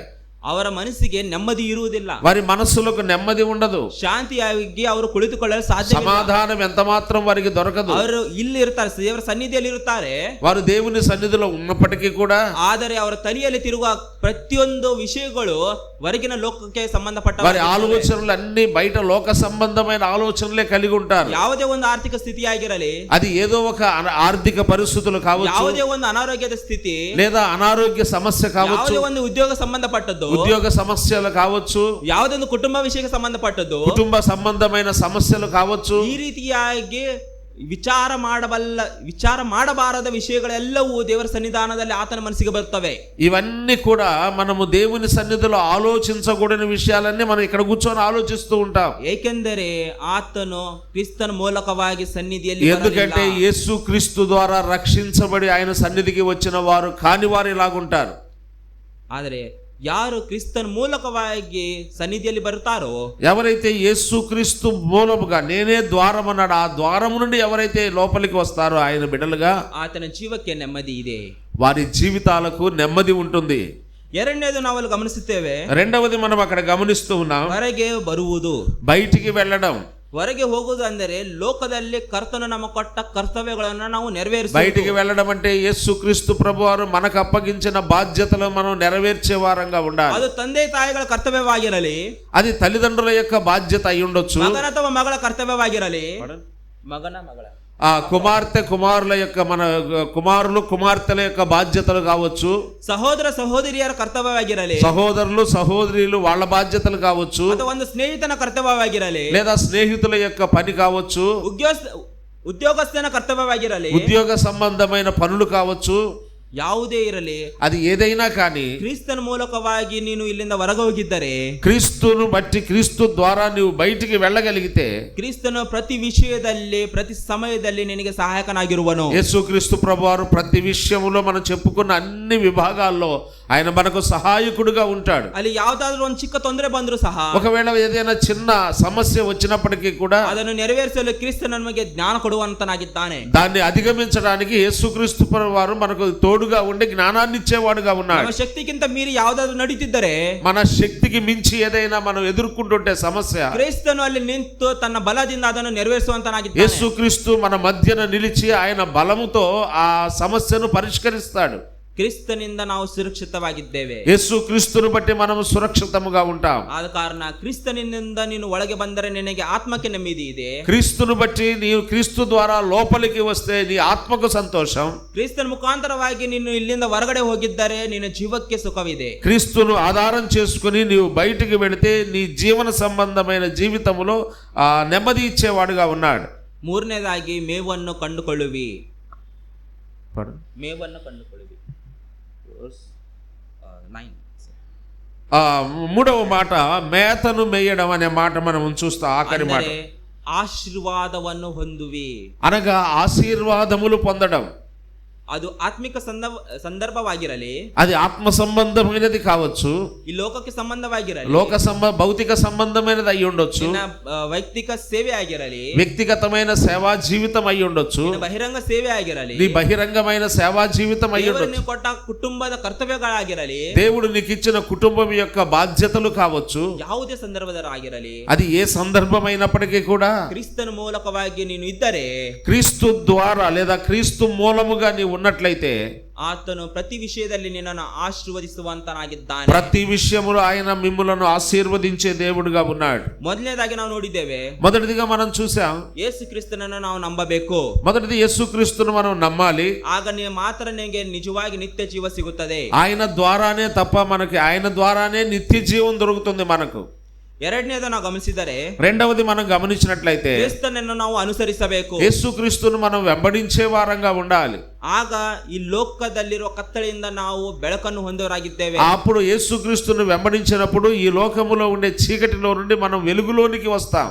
ನಮ್ಮ ಜೀವನವು ಬೆಳಕಿನಮಯವಾಗುವುದು. మన జీవితము లేదా మన జీవన శైలి వెలుగుమయంగా ఉంటుంది. ಮೂರನೇದಾಗಿ, మూడవదిగా ಕ್ರಿಸ್ತನಲ್ಲಿ ನಾವಿದ್ದರೆ యేసుక్రీస్తులో మనం ఉన్నట్లయితే ನಮ್ಮ ಆತ್ಮಿಕ ಜೀವನವಾಗಿರಲಿ, ఆత్మ సంబంధమైన జీవితం ನಮ್ಮ కావచ్చు, ಶಾರೀರಿಕ ಜೀವನವಾಗಿರಲಿ, భౌతిక సంబంధమైన జీవితాలు ಇವೆರಡು కావచ్చు, ಜೀವನಗಳು ಆಶೀರ್ವಾದವನ್ನು ఈ ಹೊಂದುವರಾಗಿದ್ದೇವೆ. రెండు విభాగాల్లో ఆశీర్వాదకరంగా ఉంటాయి మన జీవితాలు. ಈ ಮೂರು ಸೀಕ್ವೆನ್ಸ್ ಅನ್ನು ನಾವು ಎಂದಿಗೂ ನೆನಪಿಸಿಕೊಳ್ಳಬೇಕು. ఈ మూడు మనం జ్ఞాపకం చేసుకోవాలి. ಕ್ರಿಸ್ತನನ್ನು ನಂಬಿದ್ದೇವೆ, యేసుక్రీస్తును నమ్మాము, ಆತನನ್ನು ಅನುಸರಿಸಬೇಕು, ఆయన్ని వెంబడిస్తూ ఉండాలి, ಆತನಲ್ಲಿ ಜೀವಿಸಬೇಕು. ఆయనలో మనం జీవించే వారంగా ಇದೇ ఉండాలి. ನಿಜವಾದ ರಕ್ಷಣೆಯಾಗಿದೆ. ఇదే నిజమైన రక్షణకు సంకేతంగా ఉంది. ನಿಜವಾಗಿ ಈ ರೀತಿಯಾಗಿ ನಮ್ಮ ಜೀವನ ಇದ್ದರೆ, ఒకవేళ ఇలాగూ మన విశ్వాస జీవితం ఉన్నట్లయితే ನಿಜವಾಗಿ ನಾವು ಕ್ರಿಸ್ತನ ಮಕ್ಕಳಾಗಿ ಅನಿಸಿಕೊಳ್ಳಬಹುದು. నిజంగా మనము యేసుక్రీస్తు పిల్లలమని చెప్పుకోవచ్చు ధైర్యంగా. ನಾಲ್ಕನೇ ವಿಷಯ, నాలుగవ సంగతి దగ్గరికి ಯೋಹಾನ ಬರೆದ ಸುವಾರ್ತೆ 10ನೇ ಅಧ್ಯಾಯ 11ನೇ ವಚನ. 11వ వచనం చూడండి. అదే 10వ అధ్యాయం, యోహాను సువార్త 10వ అధ్యాయం 11వ వచనం. ನಾನೇ ಒಳ್ಳೆ ಕುರುಬನು, నేను గొర్రెలకు మంచి కాపరిని, ಒಳ್ಳೆ ಕುರುಬನು ತನ್ನ ಕುರಿಗಳಿಗೋಸ್ಕರ ತನ್ನ ಪ್ರಾಣವನ್ನು ಕೊಡುವನು. మంచి కాపరి గొర్రెల కొరకు తన ప్రాణము పెట్టును. ನಿಜವಾಗಿ ಯೇಸು ಕ್ರಿಸ್ತನು ಆ ಕಲುವರಿ ಸಿಲುವೆ ಮೇಲೆ ನಮಗೋಸ್ಕರ ತನ್ನ ಪ್ರಾಣವನ್ನು ಕೊಟ್ಟಿದ್ದಾನೆ. యేసుక్రీస్తు ప్రభువారు నిజముగా కలువరి శిలువ మీద మన కొరకు ఆయన ప్రాణాన్ని అర్పించాడు. ಈ ಲೋಕದಲ್ಲಿ ಜೀವಿಸಲು ಮಾರ್ಗದರ್ಶನವನ್ನು ಮಾದರಿಯಾಗಿ ತೋರಿಸಿದ್ದಾನೆ. ఈ లోకములో మనం జీవించే వారికి ఆయన ఒక మాదిరిగా మార్గదర్శిగా ఉన్నాడు. ಅಷ್ಟು ಮಾತ್ರವಲ್ಲದೆ ಒಳ್ಳೆ ಕುರುಬನ ತನ್ನ ಕುರಿಗಳನ್ನು ಕಾಯುವ ರೀತಿಯಾಗಿ ఒక మంచి కాపరి గొర్రెలను కాసేవాడుగా ఉంటాడు. ರಕ್ಷಿಸಿದ ನಮ್ಮನ್ನು రక్షించిన మనలను ಸದಾಕಾಲ ಕಾಯುವಂತನಾಗಿದ್ದಾನೆ. అవును సదాకాలము మనల్ని కాసేవాడుగా ఉన్నాడు. ನಮ್ಮ ಆತ್ಮವನ್ನು ಸುರಕ್ಷಿತವಾಗಿ ಇರುವ ರೀತಿಯಾಗಿ ಆತನು ನಮ್ಮನ್ನು ರಕ್ಷಿಸುವನ. మన ఆత్మలను సురక్షితముగా కాపాడేవాడై ఉన్నాడు ఆయన. ಆತನ ನಿದ್ದೆ ಮಾಡುವುದಿಲ್ಲ, ఆయన నిద్రపోయేవాడు కాదు, ಕುಲುಕುವುದು ಸಹ ಇಲ್ಲ. ఆయన కునుకడు నిద్రపోడు. ಈ ರೀತಿಯಾಗಿ ನಮ್ಮನ್ನು ಒಳ್ಳೆ ಕುರುಬನ ರೀತಿಯಾಗಿ ಕಾಯುತ್ತಿದ್ದಾನೆ. ఒక మంచి కాపరిగా మనల్ని ఆయన కాస్తూ ఉన్నాడు. 5ನೇ ವಿಷಯ, 5వ సంగతి, ಯೋಹಾನ ಬರೆದ ಸುವಾರ್ತೆ యోహాను రాసిన సువార్త 11ನೇ ಅಧ್ಯಾಯ 11వ అధ్యాయం 25ನೇ ವಚನ. 25వ వచనాన్ని చూడండి. ಯೇಸು ಆಕೆಗೆ, ನಾನೇ ಪುನರುತ್ಥಾನವು ಜೀವವೂ ಆಗಿದ್ದೇನೆ, ನನ್ನನ್ನು ನಂಬುವವನು ಸತ್ತರೂ ಬದುಕುವನು ಅಂತ ಹೇಳಿದ್ದಾನೆ. అందుకు యేసు పునరుద్ధానమును జీవమును నేనే, నా యందు విశ్వాసముంచువాడు చనిపోయినను బ్రతుకును. ಯೇಸು ಕ್ರಿಸ್ತನು ನಿಜವಾಗಿ ತಾನೇ ದೇವರು ಎಂದು ಹೇಳುವ ರುಜು ಕೊಡುವ ಒಂದು ಮಾತು ಇದು. ఇది యేసుక్రీస్తు ప్రభువారు ఆయనే దేవుడై ఉన్నాడు అని రుజువు చేసే మాట ఇది. ಏಕೆಂದರೆ ದೇವರಿಗೆ ಮಾತ್ರ ಜೀವ ಕೊಡುವ ಶಕ್ತಿ ಇದೆ. దేవునికి మాత్రమే జీవాన్ని ఇచ్చే శక్తి ఉంది. ಸತ್ತವನು ಸಹ ಎಬ್ಬಿಸುವ ಶಕ್ತಿ ದೇವರಿಗಿದೆ. చనిపోయిన వాడిని తిరిగి లేపగలిగిన శక్తి కూడా దేవునికి మాత్రమే. ಒಂದು ಸೂಚಕ ಕಾರ್ಯವನ್ನು ನಡೆಸಿಕೊಟ್ಟಿದ್ದಾನೆ, ನಮಗೆಲ್ಲರಿಗೂ ಗೊತ್ತಿದೆ ಚೆನ್ನಾಗಿ. ఆయన యేసుక్రీస్తు ప్రభువారు ఈ లోకములో అనేక అద్భుత కార్యాలు సూచక్రియలు చేశాడని మనకు తెలుసు. ಸತ್ತವ ಲಾಜರನ್ನು ಎಬ್ಬಿಸಿ ಆ ಸೂಚಕ ಕಾರ್ಯವನ್ನು ತೋರಿಸಿದನು. చనిపోయిన లాజర్ను సైతము ఆయన లేపి ఆ అద్భుతమైన సూచక్రియను చూపించాడు. ಅಷ್ಟು ಮಾತ್ರವಲ್ಲದೆ ತಾನೇ ನಿಂತು ಸಾಕ್ಷಿಯನ್ನು ಹೇಳುತ್ತಿದ್ದಾನೆ. అంత మాత్రమే కాదు, ఆయనే నిలబడి సాక్ష్యం చెప్తూ ఉన్నాడు. ನಾನೇ ಪುನರುತ್ಥಾನ, నేనే పునరుద్ధానమును, ನನ್ನಲ್ಲಿ ಬಂದವನಿಗೆ ಜೀವವಿದೆ, నాలోకి వచ్చిన వానికి జీవం ఉంది. ಆದ ಕಾರಣ 5ನೇ ವಿಷಯ, ಯೇಸು ಕ್ರಿಸ್ತನನ್ನು ನಂಬುವುದಾದರೆ ನಾವು ಸತ್ತವರು ಸಹ ಜೀವಂತವಾಗಿರುತ್ತೇವೆ.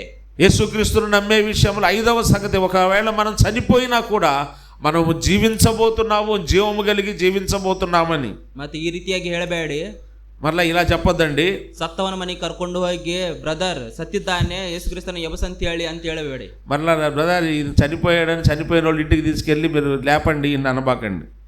క్రిస్తన శక్తిని ನಾವು ನೋಡ್ತೇವೆ ಅಂತ ಹೇಳಬೇಡಿ. ఆ యేసుక్రీస్తు యొక్క శక్తిని ఆయనలో చూస్తాం మనం.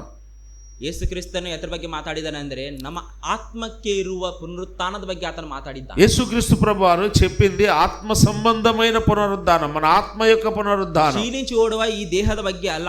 ఇదిగో క్షీణించిపోయే నశించిపోయే ఈ శరీరాన్ని గురించి కాదు ఆయన మాట్లాడింది. ನಾವು ಧರಿಸಿಕೊಳ್ಳುವ ಮಹಿಮ ಶರೀರ ಬಗ್ಗೆ ಆತನು ಮಾತಾಡಿದ್ದಾನೆ. ఈ శరీరాన్ని విడిచిపెట్టిన తర్వాత మనం ధరించుకోబోయే మహిమ శరీరాన్ని గురించి ఆయన ಆಗ మాట్లాడాడు. ನಾವು ಪುನರುತ್ಥಾನ ಹೊಂದುವರಾಗಿದ್ದೇವೆ. ఆయన ద్వారా మనం పునరుద్ధానం పొందే వారంగా ఉన్నాం. 6ನೇ ವಿಷಯ, 6వ సంగతి, ಯೋಹಾನ ಬರೆದ ಸುವಾರ್ತೆ యోహాను పత్రిక సువార్త 14ನೇ ಅಧ್ಯಾಯ 6ನೇ ವಚನ. 14వ అధ్యాయం 6వ వచనం. ನಾನೇ ಮಾರ್ಗವು ಸತ್ಯವೂ ಜೀವವೂ ಆಗಿದ್ದೇನೆ, ನನ್ನನ್ನು ಹೊರತು ನನ್ನ ಮೂಲಕ ಹೊರತು ಯಾರು ತಂದೆಯ ಬಳಿಗೆ ಬರುವುದಿಲ್ಲ. యేసు నేనే మార్గము సత్యము జీవము, నా ద్వారానే తప్ప ఎవడును తండ్రి యొద్దకు రాడు అన్నాడు. ಅಲ್ಲಿ ಬರೆದಾರೆ, I am only the way, నేను మాత్రమే మార్గమై ఉన్నాను, ಐ ಆಮ್ ದ ಟ್ರೂತ್. నేనే సత్యమై ఉన్నాను. ಈ ಲೋಕದಲ್ಲಿ ಎಷ್ಟೇ ಮಂದಿ ಏನೇ ಅಂದರೂ ಸಹ ಯೇಸು ಕ್ರಿಸ್ತನು ನಿಜವಾಗಿ ದೇವರು. ಈ ವಾಸ್ ಓನ್ಲಿ ದ ಟ್ರೂತ್. ఈ లోకములో ఎవరు ఏమనుకున్నా కూడా యేసుక్రీస్తే నిజమైన దేవుడు, ఆయన సత్యవంతుడై ఉన్నాడు. ನೀನು ದೇವರ ಹತ್ತಿರ ಬರಬೇಕಾದರೆ he was only the way. నీవు దేవుని యొద్దకు రావాలి అంటే ఆయనే మార్గమై ఉన్నాడు. ದೇರ್ ಇಸ್ ಅನ್ ಆತನನ್ನು ಬಿಟ್ಟು ಬೇರೆ ಯಾವ ಅಲ್ಟರ್ನೇಟಿವ್ ವೇ ಅನ್ನುವುದು ನಮ್ಮಲ್ಲಿ ಇಲ್ಲ. ఆ మార్గము తప్ప మరి యొక్క ప్రత్యామ్నాయంతో కూడిన మార్గాలు ఏమీ లేవు. ನೀನು ಸಾವಿರಷ್ಟು ಒಳ್ಳೆ ಪುಣ್ಯ ಕಾರ್ಯ ಮಾಡಿದರೂ ಸಹ, నీవు వేల కొలది పుణ్య కార్యాలు నీవు చేసినప్పటికీ కూడా, ನಿನ್ನ ಜೀವ ಎಷ್ಟಾಗಿ ಚೆನ್ನಾಗಿ ಇಟ್ಟುಕೊಂಡರೂ ಸಹ, ఒకవేళ నీ జీవితాన్ని ఎంతో శ్రేష్టంగా నీవు గడుపుతున్నప్పటికీ కూడా, ನಾನು ಧರ್ಮಶಾಸ್ತ್ರ ಪ್ರಕಾರ ನನ್ನ ಜೀವಿತವನ್ನು ನಡೆಸ್ತೇನೆ ಅಂತ ಹೇಳಿದ್ರು ಸಹ, ఒకవేళ నీవు ధర్మశాస్త్ర ప్రకారం నేను అన్ని ఆచరిస్తున్నానని నీవు చెప్పినప్పటికీ కూడా, ಯೇಸು ಕ್ರಿಸ್ತನು ನಿನ್ನ ಜೀವನದಲ್ಲಿ ಇಲ್ಲದಿದ್ದರೆ, యేసుక్రీస్తు ఒకవేళ నీ జీవితంలో లేకపోయినట్లయితే, ಯೇಸು ಕ್ರಿಸ್ತನ ಮುಖಾಂತರವಾಗಿ ಆತನ ಆ ಬಾಗಿಲಿನಿಂದ ನಿನ್ನು ಆತನ ಸನ್ನಿಧಿಗೆ ಬಾರದಿದ್ದರೆ, ఆయన ద్వారా నీవు ఆయన సన్నిధికి వచ్చిన అనుభవం లేకపోతే, ಆತನು ನಿಜವಾಗಿ ಸತ್ಯನು ಎಂದು ನೀನು ನಂಬದಿದ್ದರೆ, నిజముగా ఆయన నా పాపముల కొరకే సిలువలో చనిపోయాడని నీవు నమ్మనట్లయితే, ನಿನಗೆ ರಕ್ಷಣೆ ಇಲ್ಲ. నీకు రక్షణ లేదు అని చెప్తుంది దేవుని వాక్యం. ಆದ ಕಾರಣ ಕ್ರಿಸ್ತನು ಹೇಳ್ತಿದ್ದಾನೆ, అందుకే క్రీస్తు చెప్తున్నాడు, ನಾನೇ ಆ ಒಂದು ಮಾರ್ಗ, నేనే మార్గం అంటున్నాడు, ನಾನೇ ಆ ಒಂದು ಸತ್ಯ, నేనే సత్యమై ఉన్నాను. ಆಗ ನೀನು ಜೀವವನ್ನು ಕಂಡುಕೊಳ್ಳುವಿ. నీవు జీవము ద్వారా, నా ద్వారా తప్ప ఎవడును తండ్రి యొద్దకు రాలేరు, ఆ జీవాన్ని పొందలేరు అంటున్నాడు. 7ನೇ ವಿಷಯ, 7వ సంగతి, ಯೋಹಾನ ಬರೆದ ಸುವಾರ್ತೆ యోహాను సువార్త 15ನೇ ಅಧ್ಯಾಯ 15వ అధ్యాయం 1ನೇ ವಚನ. 1వ వచనం. ನಾನೇ ನಿಜವಾದ ದ್ರಾಕ್ಷಾ ಬಳ್ಳಿ, నేను నిజమైన ద్రాక్షావల్లిని, నా తండ్రి వ్యవసాయకుడు. ಅಲ್ಲಂತಾನೆ ನಾನೇ ನಿಜವಾಗಿ నేనే నిజమైన ద్రాక్షావల్లిని అంటున్నాడు. ಯಾರಾದ್ರೂ ದ್ರಾಕ್ಷಿ ತೋಟವನ್ನು ನೋಡಿದ್ದೀರಾ? ఎవరైనా ద్రాక్ష తోటను చూసారా? ನೋಡಿದ್ದೀರಾ? చూసారా ఎవరైనా? ದ್ರಾಕ್ಷಿ ತೋಟಿ ಮರ ಇರುವುದಿಲ್ಲ. చూసారా లేదంటే చెప్పలేదు. ఉన్నారు అందరూ. ద్రాక్ష తోట చెట్టులాగా ఉండదు, అది తీగ.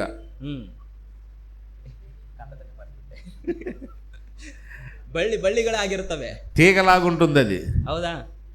ಆ ಬಳ್ಳಿಗೆ ಫಲ ಬರುತ್ತೆ, ఆ తీగలకు ఫలాలు వస్తాయి, ద్రాక్ష కాయలు కాస్తాయి. క్రీస్తునల్లందనే ನಾನು ಆ ದ್ರಾಕ್ಷಿ ಬಳ್ಳಿ, నేను నిజమైన ద్రాక్షావల్లిని అన్నాడు. ಆ ಕೆಳಗಿನ ವಚನಗಳನ್ನು ನೀವು ಓದಬಹುದು.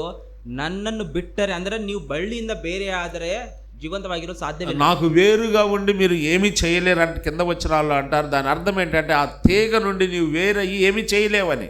ಯಾಕಂದ್ರೆ ಒಂದು ಬಳ್ಳಿ, ನೀವು ಒಂದು ಹಣ್ಣನ್ನಾಗ್ಲಿ ಅಥವಾ ಒಂದು ಬಳ್ಳಿಯನ್ನು ಆ ಪ್ಲಾಂಟ್ ಇಂದ ನೀವು ಬೇರೆ ಮಾಡಿದಾಗ, ఆ తీగ నుండి లేదా ఆ ద్రాక్ష తీగ నుండి ఒక తీగను వేరు చేసినట్లయితే, ಅದನ್ನ ತೆಗೆದುಕೊಂಡು ಹೊರಗಡೆ ಎಲ್ಲರ ನೆಟ್ಟಿ ನೋಡೋಣ, అది కొంచెం పక్కన పెట్టి చూస్తే ಸಾಯುತ್ತದೆ, అది చచ్చిపోద్ది.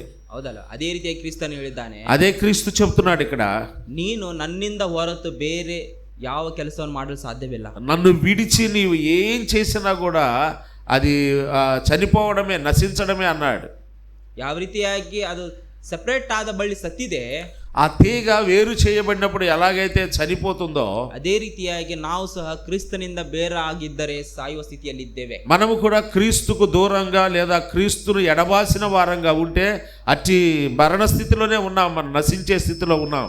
ಅದಕ್ಕೆ ನಾವು ಜೀವಂತವಾಗಿರಬೇಕಾದರೆ, మనము జీవముతో మనం ఉండాలి అంటే, ನಿಜವಾಗಿ ಜೀವನ ನಮ್ಮಲ್ಲಿ ಇರಬೇಕಾದರೆ, నిజమైన జీవం మనలో ఉండాలి. ఆయన జీవం అంటే ನಾವು ಕ್ರಿಸ್ತನಲ್ಲಿ ಇರಬೇಕು, మనము క్రీస్తులో ఉండాలి. ಅದೇ ಹೇಳ್ತಿದ್ದಾನೆ, ನಾನು ನಿಜವಾಗಿ ದ್ರಾಕ್ಷ ಬಳ್ಳಿಯಾಗಿದೆ. అందుకే చెప్తున్నాడు నేనే నిజమైన ద్రాక్షావల్లిని ಇಂದು అన్నాడు. ನಾವು 7 ಮಾತುಗಳನ್ನು ನೋಡಿದ್ದೇವೆ. 7 సంగతులు మనం చూసాం. ಯೇಸು ಕ್ರಿಸ್ತನು ತನ್ನ ಬಗ್ಗೆ ಸಾಕ್ಷಿಯನ್ನು ಕೊಡುತ್ತಿದ್ದಾನೆ. యేసుక్రీస్తు ప్రభువారు తన గురించి ఆయన చెప్తున్న సాక్ష్యం ఇది. ನಾನೇ ರೊಟ್ಟಿ, నేనే జీవాహారము, ನಾನೇ ಬೆಳಕು, నేనే వెలుగునై ఉన్నాను, ನಾನೇ ಬಾಗಿಲು, నేనే ద్వారమునై ఉన్నాను, ನಾನೇ ಕುರುಬನು, నేనే కాపరినై ఉన్నాను, ನಾನೇ ಪುನರುತ್ಥಾನವು, నేనే పునరుద్ధానమునై ఉన్నాను, ನಾನೇ ಮಾರ್ಗವು, నేనే మార్గమునై ఉన్నాను, ಸತ್ಯವು సత్యము, ಮತ್ತು ನಾನೇ ದ್ರಾಕ್ಷ ಬಳ್ಳಿ. నేనే నిజమైన ద్రాక్షావల్లిని అన్నాడు. ನನ್ನನ್ನು ನಂಬುವವರಿಗೆ నన్ను నమ్మువారికి ಜೀವನ ಇದೆ. జీవము కలుగుతుంది అన్నాడు. ಹೌದು ಪ್ರಿಯರೇ, అవును ప్రియులారా, ಕ್ರಿಸ್ತನನ್ನು ನಂಬಿದರೆ క్రీస్తును నమ్మినట్లయితే ನಿತ್ಯ ಜೀವವನ್ನು ಹೊಂದುವರಾಗಿದ್ದೇವೆ. మనము నిత్య జీవాన్ని పొందే వారంగా ಇದು ఉన్నాం. ಆತ್ಮಕ್ಕೆ ಸಂಬಂಧಪಟ್ಟದ್ದು. ఇది ఆత్మ సంబంధమైన విషయాలు. ಮರಣದ ನಂತರ ಈ ಶರೀರ ನಶಿಸಿದ ನಂತರ ఈ శరీరము మట్టిలోకి వెళ్ళిపోయిన తర్వాత ಆಗ ಆ ನಿತ್ಯ ಜೀವವನ್ನು ನಾವು ఆ ಹೊಂದುವರಾಗಿದ್ದೇವೆ. నిత్య జీవాన్ని మనం పొందే వారంగా ఉన్నాం ఆత్మలో. ನಾವು ಆತನನ್ನು ನಂಬದಿದ್ದರೆ, ఒకవేళ మనం ఆయన నమ్మనట్లయితే, ನಿತ್ಯ ಜೀವ ಹೊಂದುವ ಸ್ಥಿತಿಯಲ್ಲಿ ಇಲ್ಲದ ಈ ಆತ್ಮ నిత్య జీవాన్ని పొందలేని పరిస్థితుల్లో ఉన్న మన ఆత్మ ಇನ್ನೊಂದು ಬೇರೆ ಸ್ಥಿತಿಗೆ ಹೋಗಬೇಕು. మరి ఒక దశకు వెళుతుంది ఆత్మ. ಆ ಸ್ಥಿತಿ ಯಾವುದಂದ್ರೆ, ఆ స్థితి ఏంటంటే, ఆ దశ ನಿತ್ಯ ಹಸಿವು ನೀರಡಿಕೆ ಇರುವ ಸ್ಥಿತಿ. అదిగో భయంకరమైన శ్రమ లేదా అగ్నిగంధకములతో మండుగుండం. ಅಲ್ಲಿ ಶ್ರಮೆ ಇದೆ, అక్కడ శ్రమ ఉంది, ಹಲ್ಲು ಕಡಿಕೆ ಇದೆ, అదిగో పండ్లు కొరుకుట ఉంది, ಬಾಧೆ ಇದೆ, బాధ ఉంది, ಅಗ್ನಿ ಗಂಧಕ ಇದೆ. అగ్నిగంధకములతో అగ్ని ఉంది. ಎಂದಿಗೂ ಆರದ ಅಗ್ನಿ ಅದು. అది ఎప్పటికీ ఆరని అగ్ని. ನಿಜವಾಗಿ ಹೇಳ್ಬೇಕಾದ್ರೆ ಪ್ರಿಯರೇ, నిజంగా చెప్పాలి అంటే ప్రియులారా, ಆ ಒಂದು ಗಂಧಕ, ఆ అగ్నిగుండం లేదా అగ్ని ಅದು ಮನುಷ್ಯರಿಗೆ ಅಲ್ಲ, అది మనుషుల కొరకు ఏర్పాటు చేయబడింది కాదు. ಅದು ಸಾತಾನದು. అది సాతానుకు అతని దూతల కొరకు ఏర్పాటు చేయబడింది. ಕ್ರಿಸ್ತನ ಅಂತಿದ್ದಾನೆ, ನಿಮಗೋಸ್ಕರ ಸಿದ್ಧಪಡಿಸಿದ್ದು యేసుక్రీస్తు ప్రభు అన్నాడు, మీ కొరకు నేను సిద్ధపరుస్తుంది. ಆತನ ಮನೆಯಲ್ಲಿ ನಮಗೆ ಮನೆ ಇದೆ. అదిగో నా తండ్రి ఇంట అనేక నివాసములు ఉన్నాయి, అవి కదా నేను మీకు సిద్ధపరుస్తాను. ಪರಲೋಕದಲ್ಲಿ ನನಗೆ ಮನೆ ಇದೆ. పరలోకములో మన కొరకు ఆయన నివాసాలు సిద్ధపరిచాడు. ಪರಲೋಕದಲ್ಲಿ ಜೀವವಿದೆ. పరలోకములో జీవం ఉంది అక్కడ. ಕ್ರಿಸ್ತನ ಅದ ಅಂತಿದ್ದೇನೆ, ಆ ಜೀವವುಳ್ಳ ಆ ದೇಶ, ಆ ಪರಲೋಕ ಅದು ನಿಮ್ಮದು. ఆ జీవముతో కూడిన ఆ పరలోక పట్టణం మీది. ಈ ಅಗ್ನಿಗುಂಡಕ ಅಲ್ಲ, ఈ అగ్నిగుండం మీది కాదు. ಆದರೆ ಆ ಜೀವವನ್ನು ನೀನು ಪಡೆಯಬೇಕಾದರೆ, ఆ జీవాన్ని నీవు పొందాలి అంటే మొదటిది ಕ್ರಿಸ್ತನನ್ನು ನಂಬಬೇಕು. యేసుక్రీస్తును మనం నమ్మాలి. ನಂಬುವ ಸ್ಥಿತಿ ಬೇರೆಯಾಗಿದೆ. నమ్మే విధానం వేరే ఉంది. ಹೆಂಗಾದರೆ, ఎలాగంటే ಯೇಸು ಕ್ರಿಸ್ತನ ಪ್ರಭುವೆಂದು ನಾವು ಸ್ವೀಕರಿಸಿ, యేసుక్రీస్తును ప్రభువుగా మనం అంగీకరించి, ನಿಜವಾಗಿ ದೇವರ ಆತನನ್ನು ಸತ್ತವರಿಗಿಂದ ಎಬ್ಬಿಸಿದ್ದಾನೆ ಎಂದು నిజముగా దేవుడు ఆయన్ను మృతుల్లో నుండి లేపాడని మనం నమ్మిన ఎడల, ವಿಶ್ವಸಿಸಿದರೆ, అది మనం నమ్మిన ఎడల, ಆಗ ನಾವು ನಿಜವಾಗಿ ಯೇಸು ಕ್ರಿಸ್ತನ ನಂಬುವರಂತಾಗಿದ್ದೇವೆ. అప్పుడు నిజముగా మనం యేసుక్రీస్తును నమ్మే వారంగా ఉన్నాం. ಅಷ್ಟು ಮಾತ್ರವಲ್ಲದೆ ಆತನ ನಾವು ಅನುಸರಿಸಬೇಕು. అంత మాత్రమే కాదు, ఆయన్ను మనం వెంబడించే వారంగా ಈ ఉండాలి. ಕತ್ತಲೆಯ ಲೋಕವನ್ನು ಬಿಟ್ಟು, అదిగో చీకటితో కూడిన ఈ లోకాన్ని విడిచి, ಈ ಕತ್ತಲೆ ಲೋಕದಲ್ಲಿರುವ ಸುಖಭೋಗಗಳನ್ನು ಬಿಟ್ಟು, ఈ చీకటితో కూడిన సుఖభోగాలను విడిచిపెట్టి ಬೆಳಕನ್ನು ಹೊಂದುವರಾಗಿರಬೇಕು. అదిగో వెలుగును పొందే వారంగా ఉండాలి. ಆಗ ನಾವು ಕ್ರಿಸ್ತನನ್ನು ಅನುಸರಿಸುವವರಾಗಿದ್ದೇವೆ. అప్పుడు మనం నిజముగా క్రీస్తును వెంబడించే వారంగా ಅಷ್ಟು ఉంటాం. ಮಾತ್ರವಲ್ಲದೆ అంత మాత్రమే కాదు, ಕ್ರಿಸ್ತನಲ್ಲೇ ನಾವು ನೆಲೆಸಬೇಕು. అదిగో క్రీస్తులో మనం జీవించే వారంగా ఉండాలి. ಕ್ರಿಸ್ತನಲ್ಲಿ ನಾವು ಇದ್ದರೆ, మనము క్రీస్తులో ఉన్నట్లయితే ನಮ್ಮ ಜೀವನಕ್ಕೆ ಸಂತೋಷವಿದೆ. అదిగో మన జీవితానికి ఆనందము సంతోషం ನಾವು ఉంటుంది. ಆತನ ಸನ್ನಿಧಿಗೆ ಬರುವುದಾದರೆ ఆయన సన్నిధికి వచ్చినప్పుడు ನಮಗೆ ಸಮಾಧಾನ ಕೊಡುತ್ತಾನೆ. సమాధానం ఇస్తాడు ఆయన. ಈ ಲೋಕದಲ್ಲಿ ನಾವು ಹೋಗುವುದಾದರೆ, అదిగో బయటికి వెళ్ళేటప్పుడు ಈ ಲೋಕದಲ್ಲಿರುವ ಕರ್ತವ್ಯಗಳಿಗೆ ಆತನ ಸಹಾಯ ఈ ಮಾಡುವುದನ್ನಾಗಿ, లోకములో మనం చేసే ప్రతి కార్యకలాపాల్లో ఆయన సహాయం చేసేవాడుగా, ಆತ್ಮಕ್ಕೆ ಶರೀರಕ್ಕೆ ಆತನ ಆಶೀರ್ವಾದವನ್ನು మన ಕೊಡುವಂತನಾಗಿದ್ದಾನೆ. ఆత్మలకు శరీరములకు ఆయన ఆశీర్వాదం ఇచ్చే దేవుడుగా ఉన్నాడు. ಕೇವಲ ಕ್ರಿಸ್ತನ ಮೂಲಕ ಸಾಧ್ಯ. ఇది కేవలము క్రీస్తు మూలముగా మాత్రమే సాధ్యమవుతుంది. ನಾವು ಈ ರೀತಿಯಾಗಿ ಕ್ರಿಸ್ತನನ್ನು ಆರಾಧಿಸಿ ಆತನ ಮೂಲಕವಾಗಿ ಆತನಲ್ಲಿ ಜೀವನವನ್ನು ಹೊಂದುವರಾಗಿದ್ದೇವೆ. ఇలాగ మనము క్రీస్తును ఆరాధిస్తూ ఆయన మూలముగా మనం జీవము కలిగి జీవించబద్దులమై ఉన్నాం. ದೇವರು ಸ್ವಲ್ಪ ಆಶೀರ್ವದಿಸಲಿ. దేవుడి కొద్ది మాటలు మన కొరకు దీవించునుగాక. ప్రార్థన.